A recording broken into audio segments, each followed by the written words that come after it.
day. Through the years, Kellogg's reputation as an eccentric personality was only enhanced by his passion for new ways to harness nature for diet and health. He experimented with heat treatments and hydrotherapies. Scores of celebrities came to Battle Creek, including President William Howard Taft, King Edward, inventor Thomas Edison, pilot Amelia Earhart. Kellogg's Sanitarium was now the largest health institution in the world. These rich people came because they wanted to feel better. It was very pragmatic. We know that these Adventists can do what we can't get elsewhere. And this was a tremendous boon to the Adventist health work. Adventist sanitariums began springing up across the country. But when the great Battle Creek Sanitarium burned to the ground in the early part of the 20th century, Kellogg wanted to rebuild it on an even grander scale. A rift developed between the powerful Kellogg and church leaders. In the end, John Harvey Kellogg, who patented a process for making peanut butter, is credited with helping to inspire a national exercise movement, and who, with his brother, created a name synonymous with the breakfast food industry, broke from the church, but not before helping to put the Adventist approach to health and the creation of unique health facilities on the map. Florida Hospital admits 110,000 patients a year. We take care of over 1 million patients in our outpatient settings and in our emergency rooms. And we operate on 150,000 people a year. We have become the largest admitter in the United States, the hospital that admits more patients than any other in the U.S., and also America's largest provider of Medicare services. Florida Hospital is not one hospital, but a system of 7 campuses across Greater Orlando. The newest project is a 400-bed wing that overlooks a lake to combine the healing power of nature with state-of-the-art medicine. It's called Ginsburg Tower, named for a key benefactor. Knowing it's a Seventh-day Adventist hospital and that my own particular faith is Jewish, I wanted to be sure that when you walked in the door, you were walked into a building whose professionals are here to cure you, not to convert you. There are more cardiac procedures done in this hospital than any place in America. And I also assume someday I'll be having my own heart attack, and I want to be right here in this building. It's wonderful to have this hospital wing here. Hope to gosh you never need it as a patient. Very good. A hospital in America face one major problem. Nobody wants to go there. So how can you change the health of America if you're the last place people want to go and the first place they want to leave? It's just not a good way to go at things. And so we tried to create a place where we could heal the whole person throughout their whole life, both in sickness and in health. The idea of a hospital as a place in sickness and in health was built into the original design of one of Florida Hospital's most unique facilities, Celebration Health. Opened in the late 1990s, it's the health center for the community also known as Celebration. Originally designed by Disney as a model for the 21st century, Disney turned to the Adventists to partner with them in the creation and design for a new hospital. Embodied in the entire building, from the architecture, the feel of the place, is all about wellness. When you drive up to hospitals ordinarily, you feel sicker than you already felt when you were actually coming in. We wanted people to begin their healing experience or their health experience from the time they actually drove in. And so when you look at the building, you feel really more like you're in a spa versus being in a hospital. Just off the entrance, what they like to call the front stage, the focus is on staying healthy. There is a pool and a fitness center used by hospital patients, doctors, staff, and the wider community. But it's on the backstage where Celebration takes on the character of a traditional hospital. Here, the notion of community, central to most religions, is woven into the prescription for health care, as doctors often bring an entire team on morning rounds. We have a chaplain, we have a respiratory therapist, the dietary, physical therapy. And it could vary between 10 to 15 to 20 people involved in the care. The team allows us to provide a more comprehensive care to the patient. We can harness the skill of different people. And the notion of community also plays a role in how patients advance their own recovery. This has all been scientifically shown that people do better when they're in a community. We have become more isolated with our technology, but yet being able to interact with people, especially people who have gone through similar experiences as your own, give you feelings of hope. Our transportation service will help you get into the vehicle so you don't have to stress out about that. I was hoping you'd say that. Yeah. Because I love my husband, but he's not exactly the most gentlest person. When you see somebody that's had more extensive work than you have, and they're working twice as hard and not getting anywhere near like where you're at, you'd be embarrassed to not do something about it. Yay! Hail Mary, full of grace, the Lord is with thee. Blessed art thou among women, and blessed is the fruit of thy womb, Jesus. Doctors more and more are starting to realize that there's a lot that they don't know about the human body. There's a lot that they don't know about healing. And I think that is where, spirituality comes into play. They know that if a patient feels connected to other people, that helps in their healing. But they don't understand, well, what is the actual mode of action? What's that doing to the immune system? And that makes them a little nervous. They want to always know exactly how everything works. Maybe it's okay just to know that what it does makes that person feel good, relieves their stress, and that's enough. Linda Lynch is a chaplain at Florida Hospital. In a system that believes in the connection between body, mind, and spirit, her domain is the spirit, primarily for women and infants. It means she works with many of the expectant mothers. I think one of my primary roles is to put them at ease, to come as a spokesperson for the hospital, and in my mind, more than a spokesperson for the hospital, a spokesperson for God. And so my presence, hopefully my manner, is just to lend to the beginning calm so that they can begin. Tonight, Yolanda Robinson is about to give birth to her third child.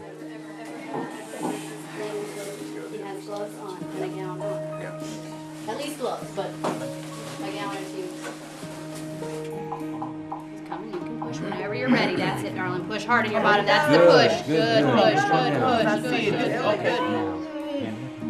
Keep pushing. Come on, give me one more good one. Great. One more good one. Oh, he's coming, cuz. Perfect. That's it, darling. Keep going, keep going, keep going. There he is. All right. Right there. Oh, hey, man. You auntie, come look. Oh my God, get up. I'm trying so hard. Hey, handsome. Hello there. Welcome to our world. This really is a precious moment for every mom. If the mom is strong, if the baby is strong, they're leaving shortly, in less than 48 hours.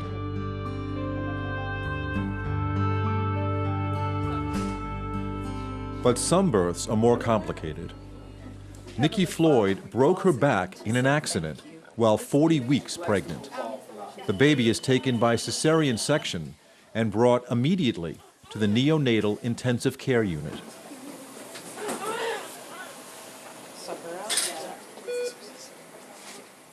When any of us see suffering in a child, it calls forth from us questions about what it is to be human. It calls forth our helplessness, our vulnerability to see the tiniest, most fragile human beings still as works in progress.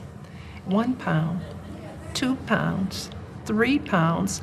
Very rarely do we have a baby in there that's regulation size that weighs 6 pounds or more. A little feisty, Missy. Everything good. Everything is beautiful. She's doing really good. Oh, praise the Lord. What a miracle. To see her father that way, to see how touched he was, how profoundly moved he was to see his daughter for the first time, because this face has never been revealed on the planet before. To be privy to the most intimate moments of individual lives, it's always an astounding place, a place of wonder, body, mind, and spirit. You gonna wake up for your close-up? You gonna wake up? Wake up. Wake up. But sometimes those intimate moments can be very painful. A generation after baby Faye, Dr. Leonard Bailey oversees an intensive care unit where infants are waiting for heart transplants. While the procedure is never routine, the problem now is not expertise, but available donor hearts. So in the intensive care unit are both success stories and stories where the outcome is still uncertain, as 1 in 4 will die waiting for a donor heart. 7 years ago, Dr. Bailey transplanted the heart of Gael. Because of that operation, he is alive and well today. Someone changed my heart. Someone fixed up your heart? You know who is the doctor changed your heart? Dr. Bailey, yeah. Today, in an extraordinary turn of events, Dr. Bailey and his team will operate on Gael's 5-month-old brother, David, who is now in desperate need of a new heart, a heart that has yet to be found. And this particular baby has kind of reached the end of his rope. David has begun to die by degrees now, and unless we can extend his waitless time a little bit, I'm afraid we're going to lose him. Too many people say that this happened to us before, it's more easy, but it's not more easy. Every day he fights for his life. He's a fighter. How do you hand your baby over and then turn around and walk away? This is the day that they may be saying goodbye to their baby. Early in the operation, they did almost lose baby David. He is right on the edge.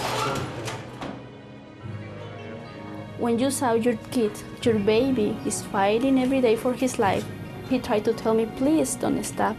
Please don't be sad because I am fighting. We never give up. We never give up.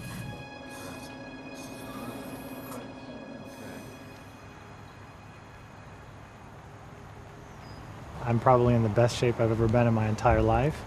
I run probably between 30 and 40 miles a week. I bike. I stay fit. I go to the gym. I watch what I eat. So Brett Troya was surprised when his doctor called to give him his test results. He goes, 2 came back positive. He goes, you have prostate cancer. And the first words out of my mouth were, you're kidding me. Because I didn't expect it at 41. Cancer does not discriminate. It doesn't care who you are. It doesn't care how old you are. So Brett began researching the latest in prostate treatment and volunteered to be part of a high-profile procedure. Obviously, robotic in the United States these days, it's the way to go. 75% of all patients who have prostate cancer surgery have it done robotically. Dr. Vipul Patel from Florida Hospital's Celebration is one of the world's leading robotic surgeons. Today, the procedure he will perform on Brett Troya will be viewed by 500 physicians at a conference center in Orlando and by doctors in Italy and Korea. I'm outside the operating room. My console is now outside. The team is inside, the patient's there. We have all our doctors, all our nurses. I find it much more relaxing, much more efficient to actually be outside. The key is really having better vision and having more dexterity in confined spaces. That was the problem with open surgery. It was very difficult to see the prostate. It was a bloody field. And it was very difficult to save the nerves responsible for continence, sexual function, and cure the cancer. So that was the question. Are we going to be replaced by these robots? Maybe. Look what happened with the military. And today we have 9,000 robots on the battlefield. A robotic surgery unit is a several million-dollar commitment up front. We think very hard when it comes to a new technology. It has to have the possibility of changing healthcare forever to make it safer, simpler, and less expensive. And you're beginning to see the pubovesical or puboprostatic ligament come into view right there, just to the right of the midline. Here at Celebration, we train over 6,000 physicians a year in minimally invasive technique. When you have the experts here who love to teach and love to impart their knowledge, we lose nothing by sharing that. We've actually gained. And our job as surgeons is to continue to refine this technique. And I can tell you, 3,000 cases in, I'm still learning. And I think that's a brilliant, brilliant display of it. I think we should all give him a hand there. Really a nicely done job.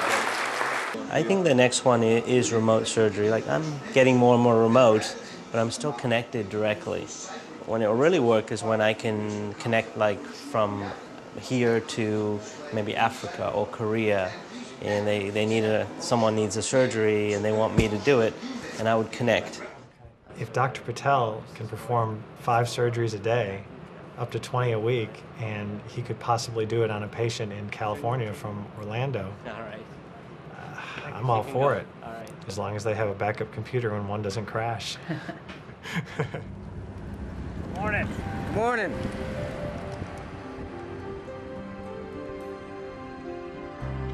As you can see, we can go from skin, we can get some of the muscle, right down to the vascular system in the bones. And we'll cut the head off, and we'll lower him down like so. This area right here, we have an aneurysm, so we can click that on, make that our center point. We go ahead and hit cube view, and there's your aneurysm right here. Everything that I just showed you there, we did probably in less than 30 seconds. Normally, I would take 6-7 hours.